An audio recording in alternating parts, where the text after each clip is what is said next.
Welcome to competitive maths tutorial. आज के इस वीडियो में हम लोग देखने जा रहे हैं रेशियो एंड प्रोपोर्शन चैप्टर का एक ऐसा टाइप जिससे कि हर एग्ज़ाम में लगभग एक क्वेश्चन रहता ही है। तो इस वीडियो को अंत तक देखिए और वीडियो ख़त्म होते होते आप में एक ऐसा कॉन्फिडेंस आ जाएगा, महसूस करेंगे कि अगर इस तरह का क्वेश्चन आता है तो आप बिना कन्फ्यूज़ हुए बना लेंगे। तो चलिए शुरू करते हैं। सबसे पहले है एक कॉन्सेप्ट मेरे तरफ से जिसको कि इसमें हम लोग अप्लाई करेंगे। इसको पहले समझिए कि जब क्वेश्चन में कोई एग्जैक्ट वैल्यू नहीं दिया हो, रेशियो प्रोपोर्शन का कोई क्वेश्चन है जिसमें कि एग्जैक्ट वैल्यू नहीं दिया है और क्वेश्चन में अनुपात में डाटा दिया हुआ हो और आंसर भी अनुपात में ही निकालना हो, ठीक है, तब हम लोग क्या करेंगे। एग्जैक्ट वैल्यू का मतलब क्या है, जैसे कि दिया रहता है कि किसी की उम्र 30 वर्ष है या कोई आइटम 30 kg का है, ठीक है, 40 लीटर है, ठीक है, या कोई नंबर 20 है और एक नंबर 30 है।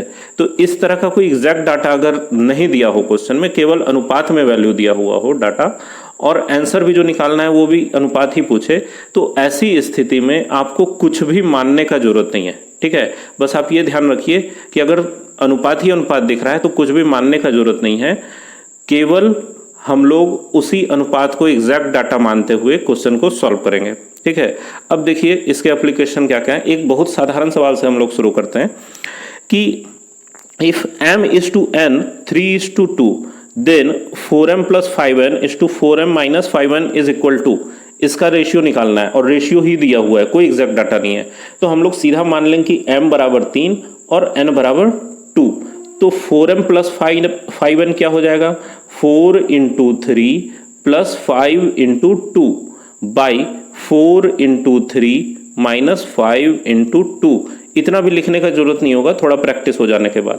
तो ये कितना हो गया भाई, 4 तिया 12 और 5 दूना 10, तो 12 10 कितना हुआ 22, और डिनोमिनेटर में 4 तिया 12 घटाओ 5 दूना 10 मतलब 2 से इसको काट लेंगे तो कितना 11 और नीचे 1, मतलब 11:1 इसका आंसर है, ठीक है। इसमें कुछ भी एक्स वाई जेड कुछ भी मानने का जरूरत नहीं है, ठीक है।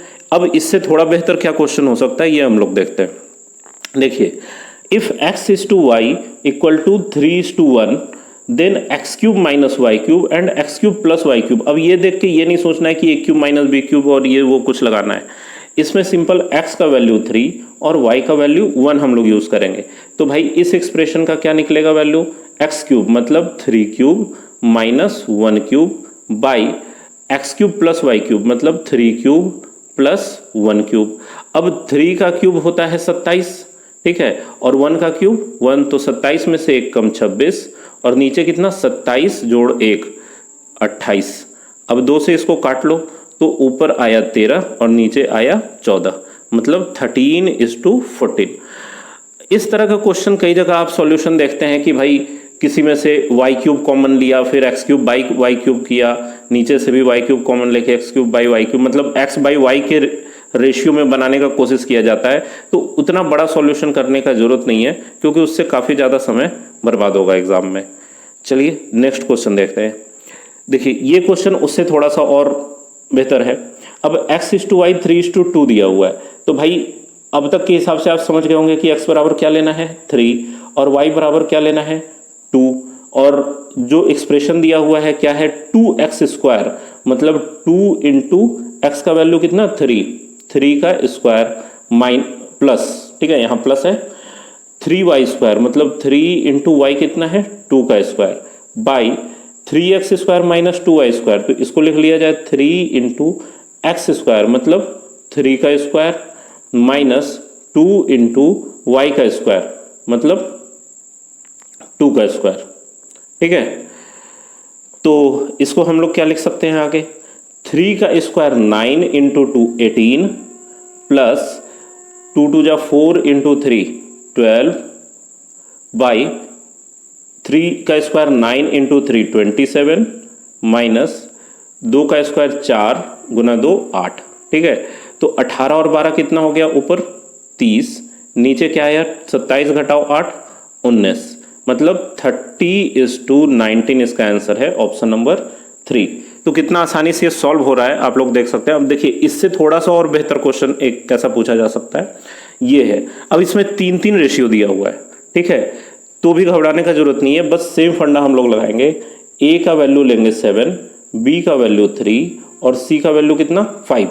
ऊपर है a प्लस बी प्लस सी, मतलब 7 प्लस 3 प्लस 5 बाई नीचे है 2a प्लस बी माइनस सी, मतलब 2 गुना 7, a का वैल्यू 7 है, देखो ये पहला a है, पहला 7 है, प्लस b कितना है भाई, बीच वाला 3 घटाओ c कितना है, तो लास्ट वाला 5।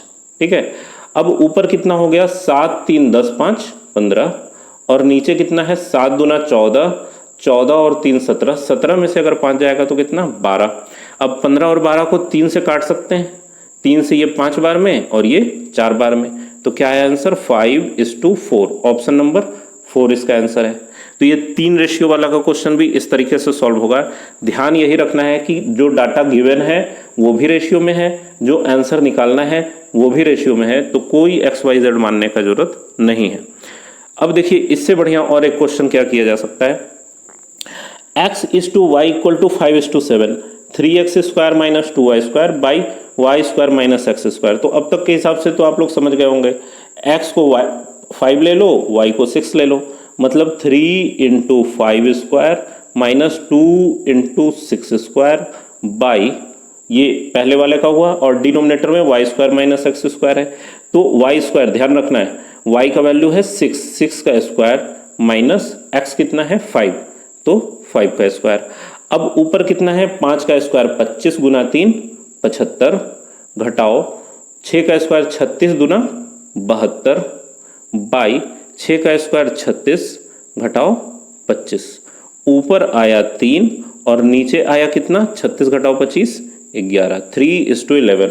ऑप्शन नंबर 3 इसका आंसर हो गया। तो इस तरीके से हम लोग देख सकते हैं कि इस तरह का क्वेश्चन जब भी आए तो सीधे वैल्यू रखना है, कोई ज़्यादा इसमें कैलकुलेशन करने की ज़रूरत नहीं है। ठीक है, तो अगर वीडियो समझ में आ रहा है, कॉन्सेप्ट समझ में आता है, तो चैनल को सब्सक्राइब करना ना भूलें और शेयर भी करें। ठीक है, थैंक्स फॉर वॉचिंग।